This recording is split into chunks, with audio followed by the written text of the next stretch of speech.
dieną. Jis tikrai nepasiruošęs nieko priimti. Man nerūpi, niekur neįsiu, kol mane priims ponas direktorius. Kas čia daro, Salanisai? Jūsų niekas nemokė, kad nemandagu rėkauti. O jūsų niekas nemokė, kad turit priimti mokinius, kurie nori pasikalbėti apie mokyklos reikalus? Koks akiplėša?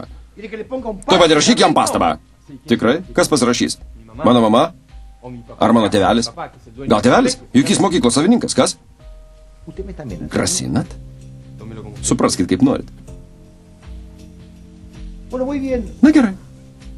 Kaip tik laukiu pono Bustamantės skambučio. Pažiūrėsim, ką jis pasakys, kai jam pranešiu, kad jo įvaikis naudojasi jo vardu tam, kad padarytų spaudimą didžiausiam šitos mokyklos autoritetui. Ypač turint galvoj, kad būtent jūs primušėt jo sūnų taip, kad jį teko net į ligoninę guldyti. Sobre todo, teniendo en cuenta que fue usted el que envió a su hijo al hospital de una trompada. Šitas reikalas jau pamirštas. Abejoju, ar pamirštas. Nemanau, kad jam patiks jūsų akiplėšiškas elgesys ir keliamos bėdos. Nepamirškit, kad dar nenuspręsta. Ar jūs priimt atgal į mokyklą? O aš labai norėčiau, kad priėmimo dokumentai nebūtų pasirašyti.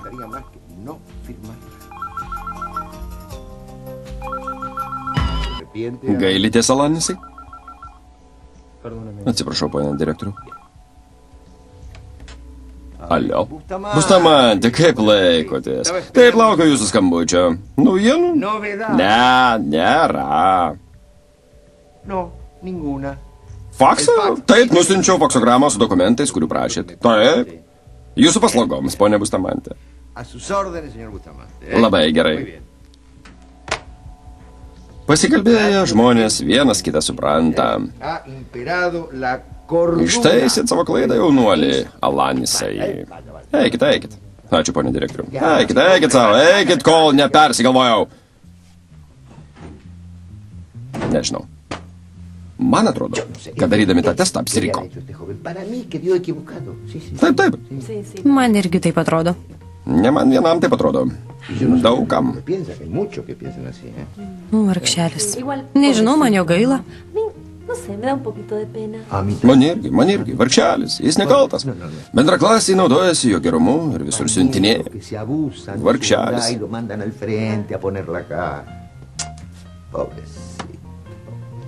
Jeigu senis nenori mūsų priimti, niekad negalėsim jo tikinti. Nekalbėk nesąmonė. Manau, kad reikia imtis mano plano. Ir vėl su savo kvailystėm. Čia ne kvailystė. Mums reikia rimtai gintis, o ne žaisti. Apie ką kalbat? Tarėmės, ar ginsimės kaip suaugę žmonės, ar žaisim kaip vaikai.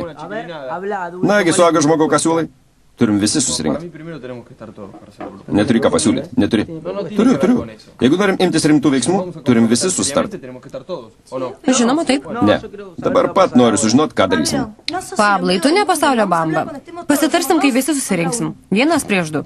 Tu ateisiu. Ar nusikaltimas padėti stokojantiems, neturintiems kuo vaikus pamaitinti benamiams? Ar mano globėjas tau padėjo, ar ne? Mano sesuo nusiminusi dėl mano kaltės, supranti? Aš dėl visko kalta. Laura, tu nekalta. Palauk, kol nusiramins, tada pasikalbėsi. Negaliu pasikalbėti. Sesuo manęs nekenčia, supranti? Ji nenori su manim kalbėti. Nori, kad aš su ją nekalčiau? Ačiū, bet tau nepavyks. Ji pas direktorių. Tavęs neįleis. Pabandysiu.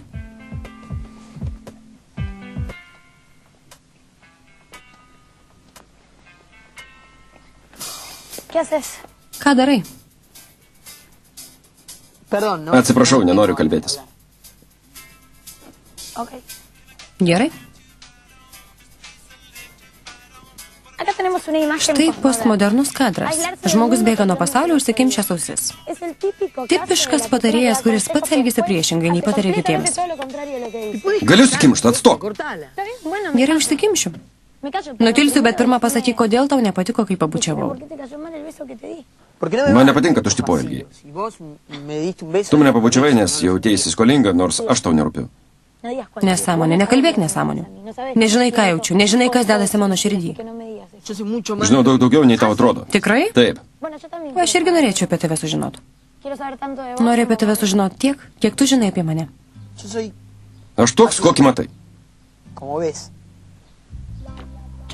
Man atrodo, kad daug slėpi. Dar neseniai sakei, kad pats nežinai ir esi gėjus. Ir vėl pradedi, nusibodo. Tau reikia išsikalbėti. Žinojau, kad gudrybė su čekiu pasiteisins. Dabar Tomas tik mano. Aš per anksti nesidžiaugčiau, neseniai sėdėjau koridorių ir mačiau, kaip Tomas atbėgęs pagrėbė Pilarą už plaukų ir išsivedė. Tikriausiai susitaikė. Ne, labai abejojau, stebėk.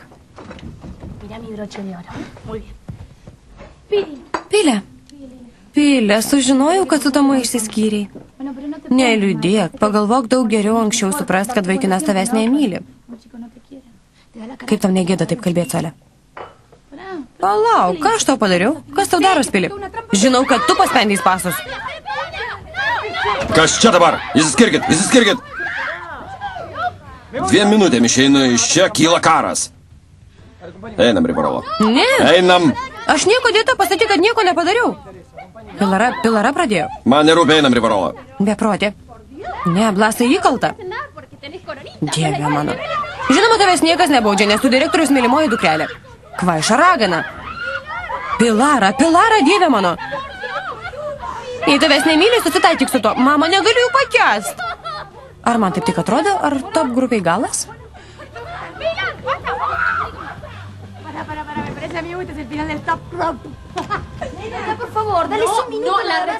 Glorija, būk gera, tik minutėlį. Ne, atsakymas ne. Man reikia šnekalt su Lola, tik minutėlį. Ta mergaitė nenori kalbėti, žinai ką? Jei neįleisi, ką? Išeinu, nieko ačiū.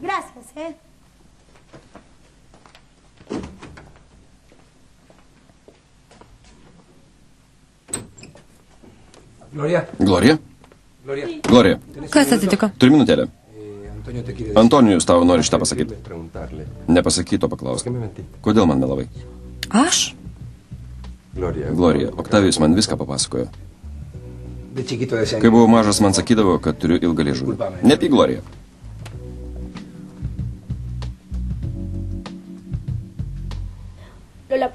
Lola, tau jie mirė ir palaidoti.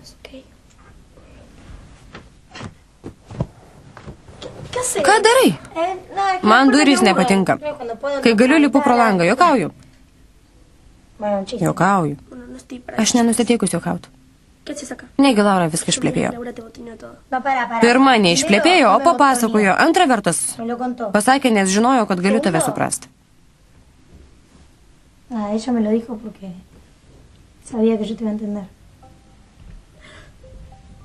Manęs niekas negali suprasti. Manai, kad tik tau per vieną dieną pasaulis apsivertė aukštyn kojom? Tu irgi įvaikinta? Ne. Bet visai neseniai sužinojau, kad mano tėvas visai ne mano tėvas. Tikrai? Taip, bet nesikremtu. Iš pradžių buvau sutrikusi. Man atrodė, kad manęs niekas nesupras. Man buvo pikta, skaudu ir liūdna. Maniau, kad niekada su to nesusitaikysiu, bet viskas praėjo.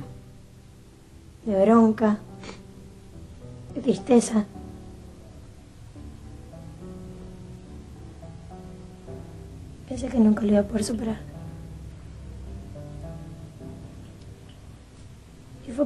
Kaip matai, dabar puikiai jaučiuos.